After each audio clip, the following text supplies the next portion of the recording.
Naprawdę fajnie to wszystko zaczyna wyglądać. Never ending story.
I jedziemy dalej z szalonym projektem. Dobra, no to idąc dalej, teraz musimy zająć się dosłownie paroma ogniskami korozji w CLK, czyli tu mamy dziurkę i tutaj mamy dziurkę, gdzie już jest fragment blachy. No. Mateczki jak za starych czasów. Tu już mam dorobioną blaszkę i zaraz ją tutaj będziemy też wstawiać. A z drugiej strony w tym miejscu dokładnie te same dwa miejsca, także widać, że to jest typowe miejsce, gdzie gnije CLK. A z tej strony nie było tak źle, górę już wyciąłem, tu zaraz wytnę. Skurczysyn. Jak to tutaj tak jest? Ha! Łateczka jak stąd. Ale kurde, znowu można wajpować oddechem. Ja pierdzielę. Dobra, zaraz to cykniemy. Musimy lekko podgiąć. Perfekto. No i dobrze, i teraz czas zamknąć to miejsce. Także troszkę już podpinałem kabelki, przerzuciłem na górę, żeby sobie tu zrobić miejsce do pracy. I teraz musimy usunąć tutaj tą konserwację, czyli znowu tą smołę tego barana, czy co to jest. I się okaże, co jest pod spodem zaraz. I teraz tak, myślę sobie tutaj zrobić ściankę, czyli dołożyć sobie tutaj profil z półtoróweczki, który złapie nam ten element i zepnie nam go tutaj z podłużnicą. Jak go przedłożymy do tego miejsca, to sobie delikatnie zetnę i tutaj sobie zrobimy taką ścianę zasłaniającą tą magistralę ABS-u, a tutaj od góry będzie nakładana, nakręcana blaszka, że jak ściągniemy błotnik, będziemy mogli się tutaj dostać. I dokładnie podobnie zrobimy z tej strony. I też to będzie przykręcane, żeby w razie czego po zdjęciu błotnika był tutaj fajny dostęp, bo będziemy mogli mieć fajny dostęp zdejmiemy zbiorniczek wyrównawczy do kolektorów, do wszystkiego z tej strony. Tak samo z tej bardzo fajne nam się zrobią takie otwory techniczne do pracy. No i dobra, taki szablonik sobie rozkminiłem, zrobiłem. I to będzie taka blaszka, która będzie tutaj ukształtowana. O, i zaraz sobie taką blaszkę dotnę. Tutaj myślę sobie zrobię jakąś taką pojedynczą wybitkę, przetłoczkę i pojedynczą taką wybitkę okrągłą, żeby to dalej ze sobą wszystko mniej więcej współgrało wizualnie, mimo że tego nigdy nie będzie widać. To fajnie taką rzecz sobie zrobić, bo to fajnie wygląda w trakcie roboty. Dobra, i później sobie tutaj będziemy obudowywać przód. Także tak, no i z drugiej strony też mi to pasuje, bo właśnie przymierzyłem, jak sobie odwinę to tak, pyk, odbicie lustrzane zrobię, to druga strona też idealnie właśnie tak wygląda. Także będzie elegancko, symetrycznie, bardzo fajnie i klasycznie. Tak jest, idziemy wycinać blachę. W ogóle pożarł ten samochód już 3 arkusze blachy jedynki, 1 półtorówkę, a praktycznie nie widać co jest zrobione, a tyle blachy poszło. No poszło, bo poszło. No kola zżarły dużo. Ogólnie no dużo. Dużo blachy. No i szablon po wycięciu i po zagięciu daje nam taki oto element z blaszki, który będzie pasować nam elegancko tutaj. I zaraz będziemy sobie tutaj spawali. No, to wychodzi nam coś takiego. Taki fragment tutaj z przodu. I zaraz tutaj będziemy to dobudowywać dalej. No i tak jak mówiłem, na górę się zrobi nakładaną zaślepkę, która będzie przykręcana, żeby można było mieć tutaj dostęp. Głównie właśnie chodzi o magistralę ABS-u. I tutaj też sobie gdzieś założymy elementy od klimatyzacji. Nie wiem, co to dokładnie jest, taka tuba, filtr, ale tam nie ma zbyt wymiennego tego. Możecie napisać, co to jest, ciekawy jestem. Ja się na klimatyzacjach nie znam, ale potrafię ją założyć. Natomiast na sprzęcie się nie wyznaję. Jak tu mamy cyknięte i tu mamy cyknięte, to teraz musimy sobie właśnie oczyścić te tutaj powierzchnie. Na razie to sobie ściągnijmy te takie cusie wkrętów. Cusie, co się do nich wkręty przyczepia, ponieważ będą nam tu przeszkadzać.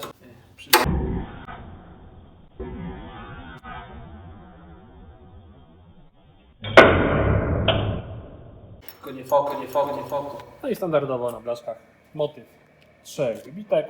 I zaraz będziemy je tutaj pasować. No i dobra, tutaj jeszcze będę chciał dookoła zrobić sobie taki motyw przetłoczenia. Zaraz zobaczymy.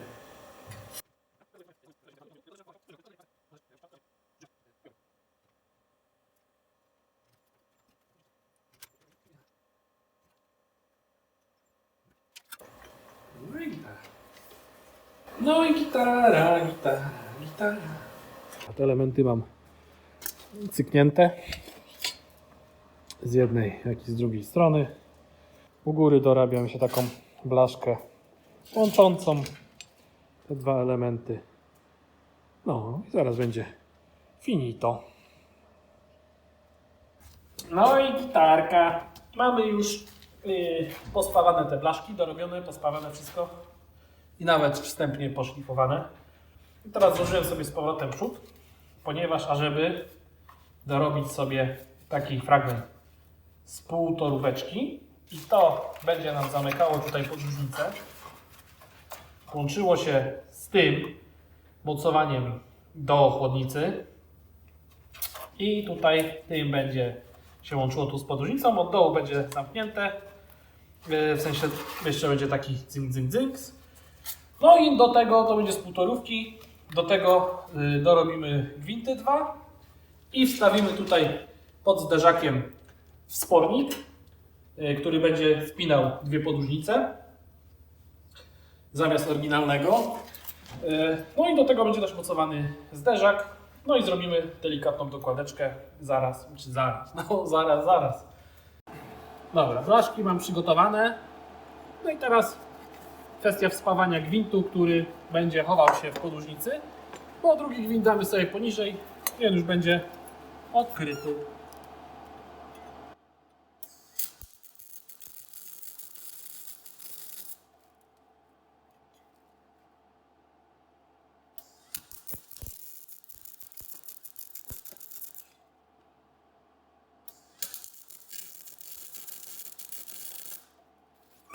Elegancko.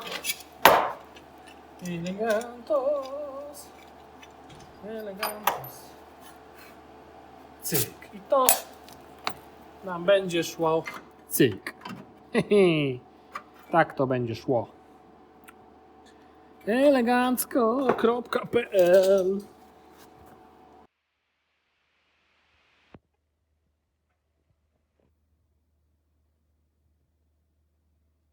No, jako że jestem Al Partancino number uno, nie obyło się bez spierdolenia i tej roboty. Także nie wiem, jak ja to wymierzyłem, ale wymierzyłem tutaj o centymetr za mało. Ale to nie są problemy. Nie z takimi problemami człowiek se radził. Zaraz sobie tutaj przytniemy centymetra i wspawamy. Oszlifujemy. Tutaj, nie wiem, czy to będzie widać, tutaj jest otwór techniczny, oryginalny mercedesowski, którym sobie dojdziemy i od tamtej strony ładnie tutaj spenetrujemy tą stronę po pospawaniu, więc ta spoina i tak będzie zabezpieczona od drugiej strony antykorozyjnie. I tak, także nie ma problemu. Dobra, druga strona też pyknięta. No i czas zająć się pasem przednim. Także założymy sobie z powrotem grill, poskręcamy botniki, zaczniemy dorabiać pas przedni i będziemy myśleć też już nad mocowaniami zderzaka.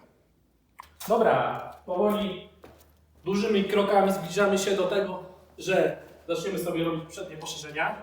Więc tu w kartonach mamy już Bella Perfectunio i do Bella Perfectunio zamówiliśmy sobie Polish brand German Flavor, czy jakoś tak.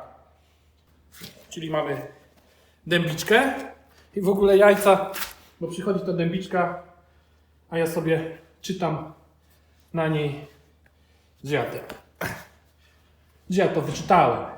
Gdzie ty to wyczytałeś? Tu! Made in Germany. Dębica, także polski brand, German Flavor. Jedziemy od razu to naciągnąć na felgi. Myślę, że będzie fajnie. Tak, a jak nie przypasuje mi to za bardzo do tych felg, które mam tu, to jest 215-45 R17, to te oponki pójdą do Chevy Dodge'a. Także tak, zaraz się przejedziemy. Normalnie jak dziecko w składzie cukierku. Zaraz będzie. Nieśmiertelny Witkacy. Hacy.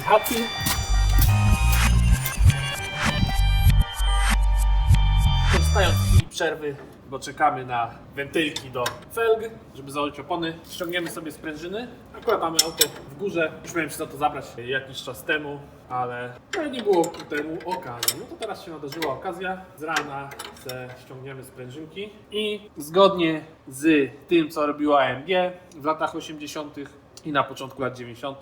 przytniemy sobie sprężynkę.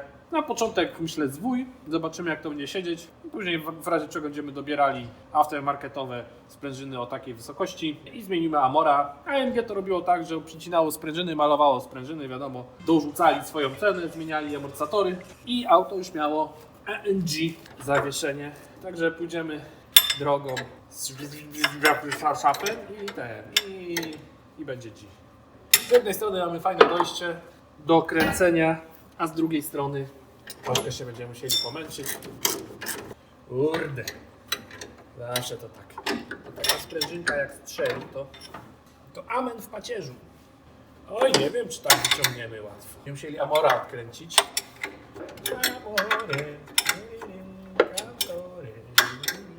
Trzeba odkręcić Amora i chyba przełożymy je jednak dołem do góry, górą do dołem. Ile tu nam wyjedzie? Tyle. Kurde, jak ja nienawidzę takiej roboty, kurna. Jeszcze mi się skończył magiczny spray. Magiczny spray mi się skończył. Tu mi się ściągacze o tą ogórne mocowanie prężyny do podłużnicy mi się zawadzają. I mimo, że już ją mam zluzowaną, to nie za bardzo mogę nimi wyjść, bo po prostu one mi przeszkadzają. Więc staje mi odkręcenie dolnego wahacza w tamtych dwóch punktach. I wtedy jak go opuszczę, cyk, no to mi to wyjdzie. Tak to sobie wymyśliłem. Może się to powinno robić inaczej. Ale nie można być alfą i omegą. Alfą Romeo i Oplem Omegą nie można być. No i zajebiście. Trzeba było pójść, zjeść śniadanie, chwilę odpocząć i sprężynka wyszła bez demontażu wahacza. Odkręciłem drążek kierowniczy i teraz możemy zastanowić się, o ile ją przyciąć, żeby się po raz kolejny nie męczyć z jej ponownym demontażem i montażem. Chociaż jak będzie trochę krótsza, to już trochę łatwiej zejdzie, nie? Dobra. Z dołu ściąłem tyle. Z góry ściąłem tyle. Czyli można powiedzieć, ściąłem pełen zwój. Zastanawiam się jak to będzie. To jest coś takiego, że sprężyna jest wsunięta głębiej i to działa na zasadniej dźwigni. Więc tutaj ucięcie na przykład tam o centymetr nawet zbitej sprężyny może nam dać dużo większe obniżenie ostatecznie, no bo działamy na zasadzie dźwigni. Teraz pytanie, ile to będzie? Czy będzie ok, czy będzie za mało? To jest zawsze właśnie taka zabawa z tym obcinaniem. Bo tu nie ma być przesady, nie? W tym pojeździe nie ma być przesady. No właśnie problem też będzie teraz, że musimy ściągnąć ściągacze i przełożyć je jakoś. Dobra, jak pierdolnie i mi łeb rozjebie, to przynajmniej będzie to uwiecznione, trafi na jakąś stronę shownomercy.com. Tak będzie chyba w sumie najlepiej się rozkręcało. Dobra, teraz się żyje.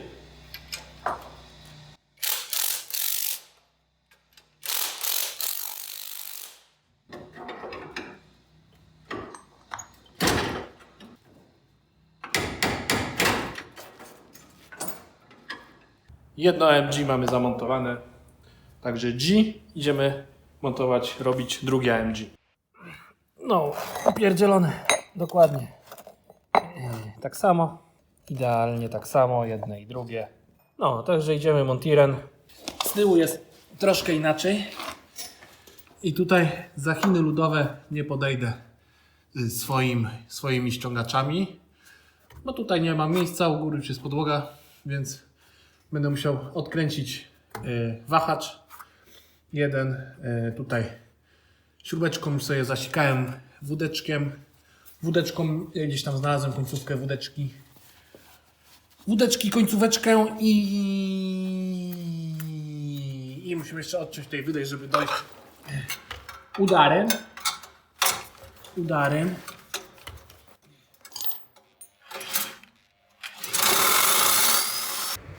Dobra, zaraz się dowiemy, co tu się wydarzy. Panie Andrzeju. Nie strasz, nie strasz.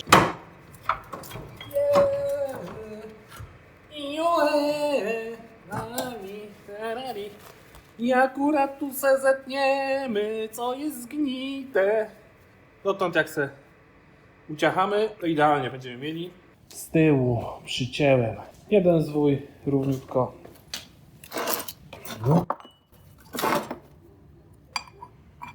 Równiutko jest jeden zwój przycięty. Czas ustalić, jakie tutaj musimy dobrać dystanse. I teraz tak, żeby sobie sprawdzić, to sobie biorę podkładkę 14 akurat. Z tyłu założyłem już dwie podkładki 14, czyli wiem, że z tyłu muszę dać dystans 20 mm, może trochę mniejszy damy. Natomiast z przodu dam sobie dwie podkładki, jedną nakrętkę, czyli razem będzie to 15 mm dystansu. I teraz, żeby to przykręcić i żeby mi się dobrze przykręcało koło, żeby mi to nie latało, to po prostu biorę sobie, nakładam sobie podkładki ze śrubą na tą śrubę. O, sklejam sobie dookoła taśmą papierową, żeby mi ładnie złapało. Ściągam, odrywam sobie naddatek taśmy papierowej, żeby mi gdzieś tam nie przeszkadzała podczas zakładania. No i teraz przykładając sobie tutaj to do tego, o, mam jeszcze, ojej, może jeszcze mam gwintu, no, także mogę sobie tutaj to przymierzyć. Teraz sobie porobię takie 4 i na 4 przykręcę, ponieważ mam tylko 8 śrub. Będę wiedział, jakie śruby zamówić i jakie dystanse zamówić. Jeszcze z tyłu spróbujemy, zobaczymy, jak to będzie przylegało, jak się spuści, bo może z tyłu trochę urwiemy, może tam będzie 18 mm dystans, może 15, to się wszystko okaże. Jest katastrofa. Jest katastrofa. Przód jest zajebiście. Furkę mam opuszczoną i tył po prostu za mocno usiadł, ale jest jeszcze jeden, że teraz koło jest do tyłu. Czemu ja to kurwa na to nie wpadłem? Dobra, ale i tak coś mi się wydaje, że... Bo jest delikatnie przód w górze, nie? I tył musi iść do góry. Więc sobie będę musiał go podlewarować. Wszystko pomierzyć. Zamówić ewentualnie sprężyny na tył, gdzieś na grupie. I uciąć pół zwoju.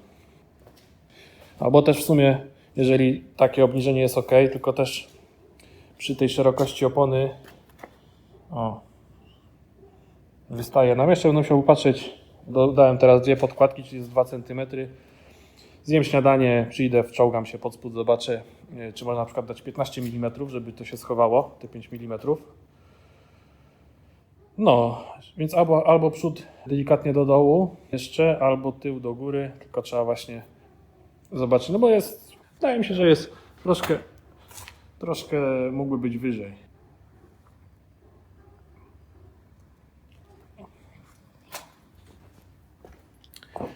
Jak ma być rajdóweczka, to mógłby być delikatnie wyżej.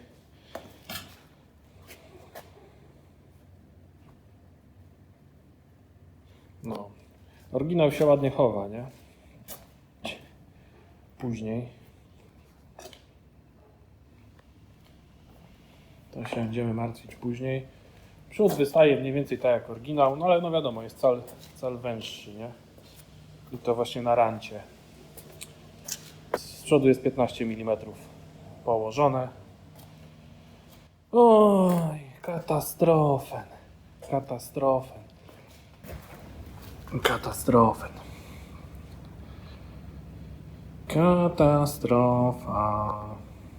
No i dobra, tył lekko uniosłem. No to jest typowa rzecz w CLK.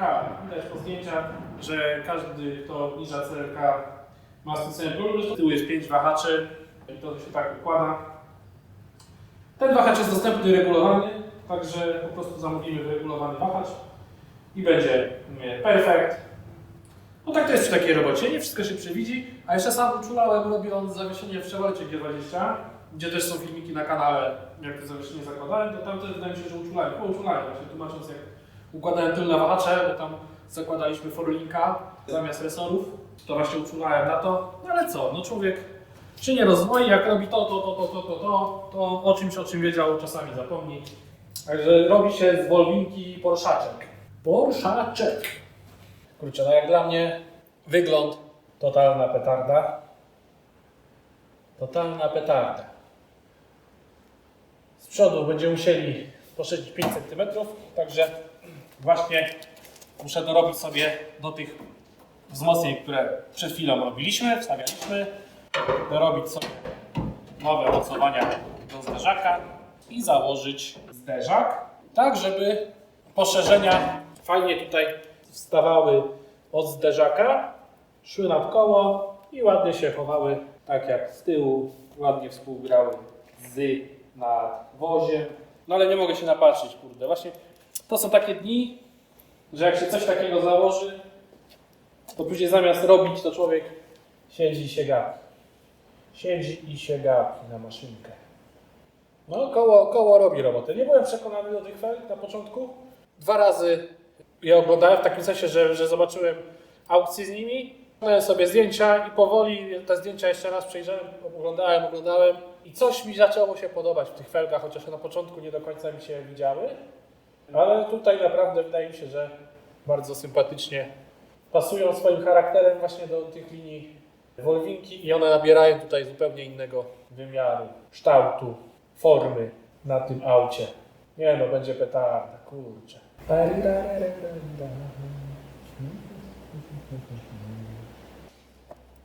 Szczur się nie przeciśnie. Komu się tak chciało robić? Dobra, rachciach pach. No i z przodu, tak samo jak z tyłu, skorzystamy z elementów nadkoli Audi A4. A jak widać właśnie Audi A4 przedliftowe TB5 jest o tyle fajne. Tak samo jest w Audi A6 B4 czy B5? B4. Że te nadkola schodzą bardzo nisko. Praktycznie całe nadkola są w błotniku. Po lifcie w A4 już był inny, już był błotnik taki po prostu na równi z lampami, można powiedzieć.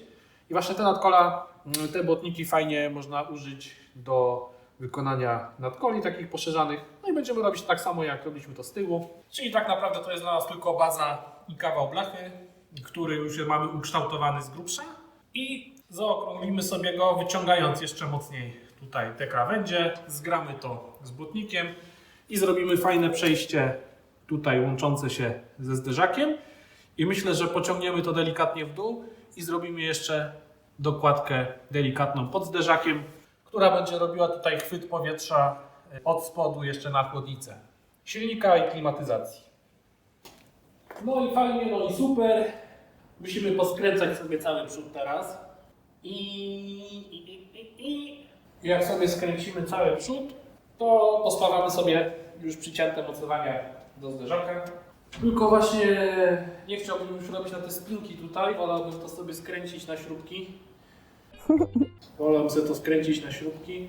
Czyli tak, brakuje nam tu 3 śrubeczek, tu wtedy 2 śrubeczki i tam przy progu sobie musimy dokręcić i będziemy mogli brać się za nadkola przednie. Pokleimy sobie felgę papierem ładnie, Zara. Wiem, ten dźwięk. No ale nie urobię na wszystko. Zapraszam do lajkowania, komentowania i subskrypcji. Pomoże to w rozwoju kanału. Można też okazać wsparcie. Wsparcie wykorzystam właśnie na poprawienie dźwięku. Nie zachęcam, nie zmuszam. Są też dostępne czapeczki i tutaj na YouTubie i na kernercustom.capsel.pl. Tam czapeczki takie można kupić taniej. Zakup gadżetów po prostu wspomoże rozwój kanału. No i właśnie sprawi poprawę dźwięku, bo fajny mikrofonik by się przydał. Ale jest jak jest. Są fele, są opony, jest trochę innych rzeczy. Mikrofonu nie ma. Takie życie.